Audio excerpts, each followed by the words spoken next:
So Andrew, we have two clocks in front of us which look very much the same, but you're going to tell me they're quite different. They are quite different, really. One's from the 17th century and one is from the 18th century. And how can we tell that they're from different age? Well, the first thing, the most outstanding thing, is this one has got a silver chapter ring, and this one has got septal enamel chapters, which you see, which is very common in the 18th century. Right.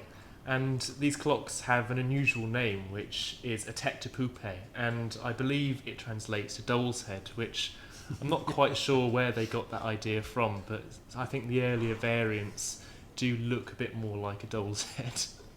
Perhaps. They're more of a sort of Bombay shape to me, but Yeah. that's the way it goes. It's a typical French design. This is just sort of, it is typically French. Yeah, they're wonderful. Yeah. And the sides on these clocks are beautifully decorated in bullwork. And this clock here is by a maker called Louis Horry, who was actually known as working That's right, yeah. with the famous cabinet Charles- maker Charles Bull. So it's a tantalising glimpse, perhaps, that it could be from his workshop. Now, it is really exciting because bullwork in French clocks is very popular right up into the 18th century and later. To think that this, though, could have come from the Charles Bull's workshop is really exciting. And one thing we should say with these clocks is most French clocks are known for their cases rather than their movements.